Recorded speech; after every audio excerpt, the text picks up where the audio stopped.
John Jordan Buck O'Neil lived with purpose. His friends called him the consummate optimist. He always saw the best in everyone else, and he fought to ensure Negro League baseball would never be forgotten. Where others would see it partly cloudy, it's partly sunny. That was his disposition. That was his outlook on life, and it just carried him throughout his incredible 94 years. In 1997, under O'Neil's leadership, the Negro Leagues Baseball Museum set up shop at 18th and Vine. That's the house that Buck built. That house honors greats like Satchel Paige and Josh Gibson. Now it's set to triple in size, and Buck will be a part of that future. We are renovating the former Paseo YMCA, where the Negro Leagues were established, into an education and research center.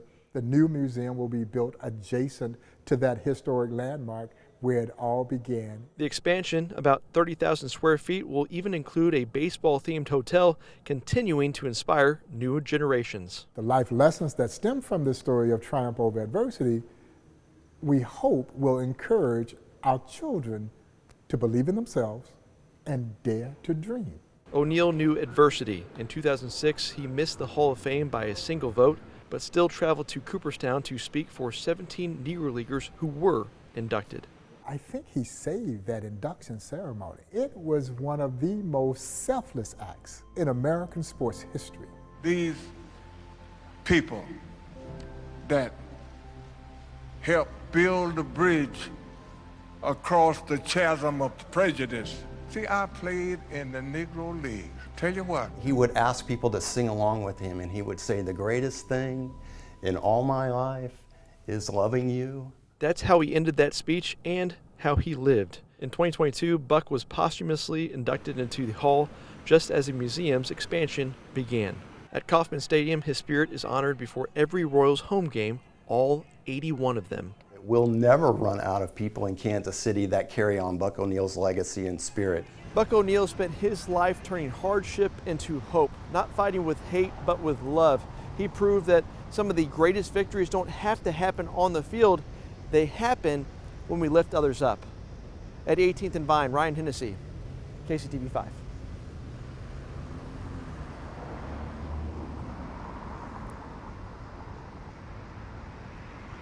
Turning to a live look at Kauffman Stadium right now, where in just a few hours, the Royals will continue their hunt for the playoffs. But some members on the Boys in Blue today, they traded in their bats for books before today's game. Yeah, they're teaming up with 9 area schools to help students step up to the plate in reading. KCTV5's Ryan Hennessy is at class at the K. The Royals are just a few games back from the wild card. Every at-bat counts, which shows how seriously they take reading levels for local kids with the Royals Literacy League.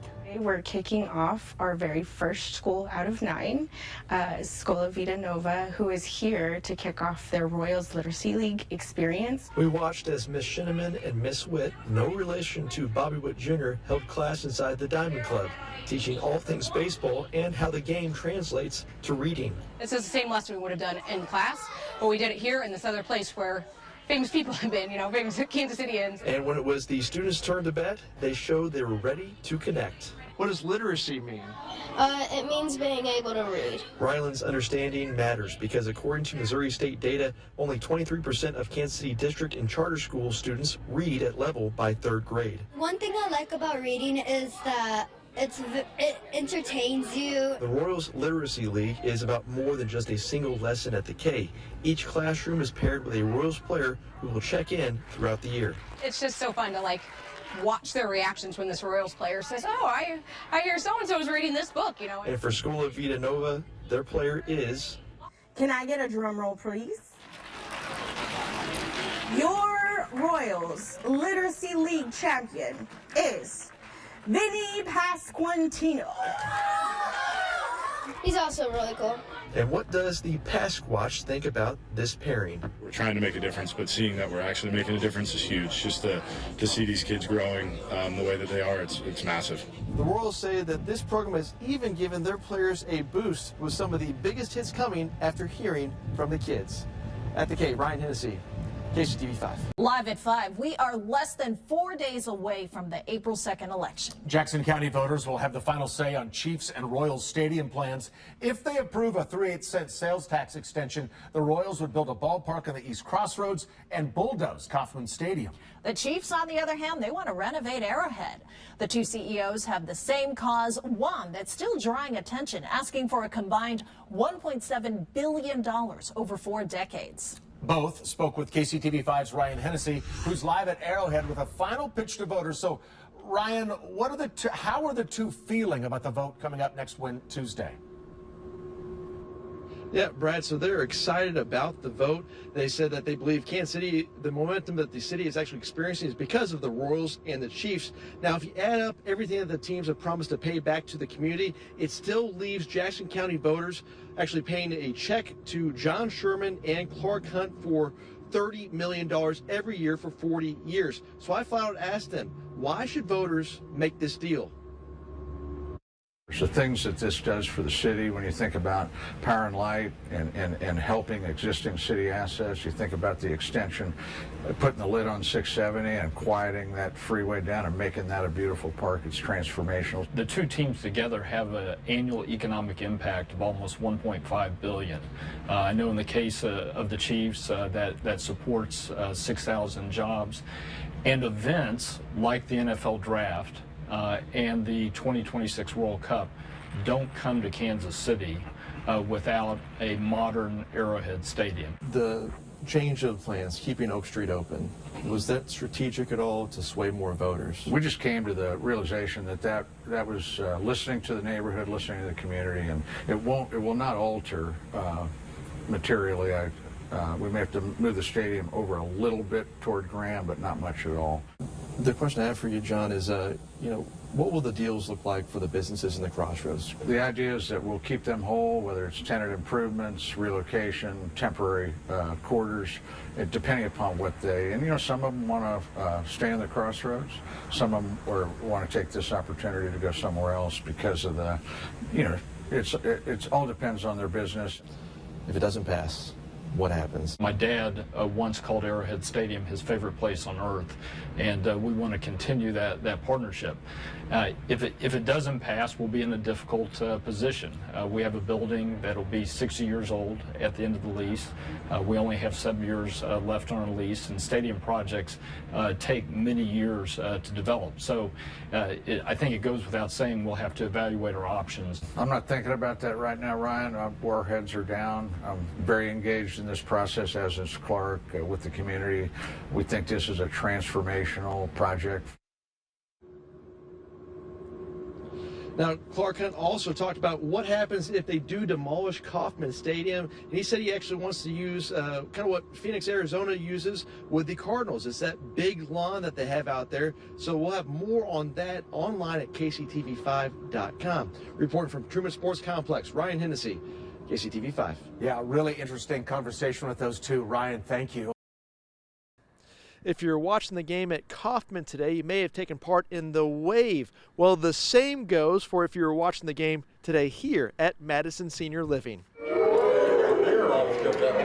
30 or so residents watched the game together and were treated to some of the food you'd find out at the K. Baseball.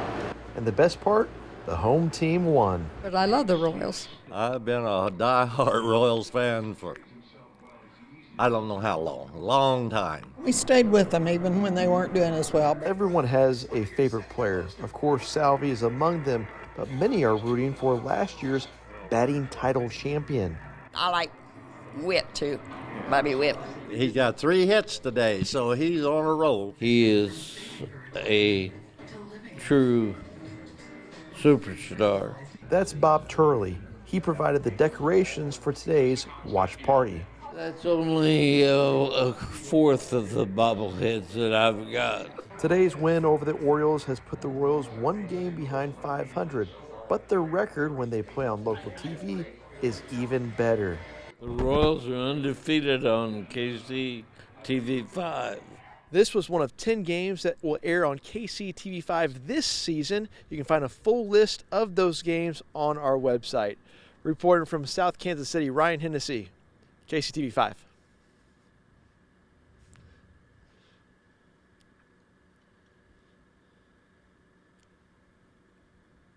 That is worth waiting for. It is. I love this holiday forecast. All right, now live at 5, also love the Royals. They are creating quite a buzz here lately, despite, that loss today. Oh, man, I was on the edge of my seat watching the game during lunch. The team was leading for much of the game against Cleveland, but fell short in the end. The final score 7-5.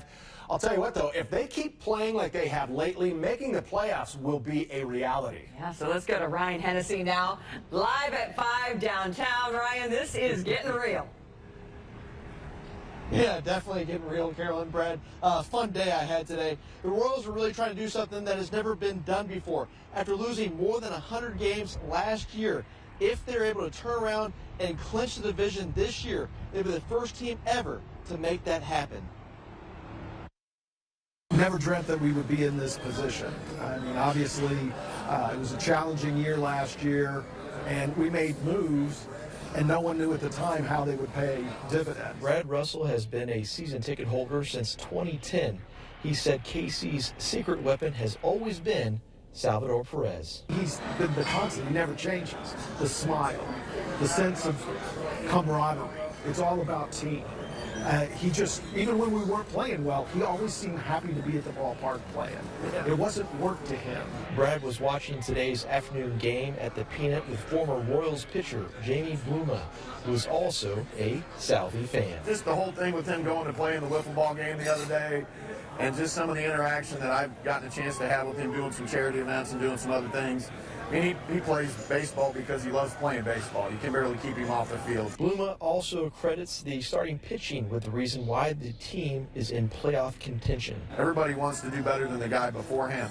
And when you do that, man, that just breeds success. And those guys kind of feed off each other. I also spoke to former player Brian McRae. He also played in the 90s. He said the secret to this team's success might be that no one expected them to be where they're at. They're playing with house money. Nobody expected them to be in this position. So I don't think they have any pressure on them. They're just going out there and they're having a good time, and you can tell that they like being around each other. The Royals' next game will be down in Houston tomorrow, and then through the weekend, their next home game. Next time you can go out and maybe catch that game, Brad, would be Monday when they host Cleveland. Reporting from downtown, Ryan Hennessy, KCTV5. Oh, right. And, I was watching the game today, and where I was, I mean, on almost every play, Royals fans were cheering, and it felt like October baseball. It really did. Playoff baseball. Thank you, Ryan, so much. And he did.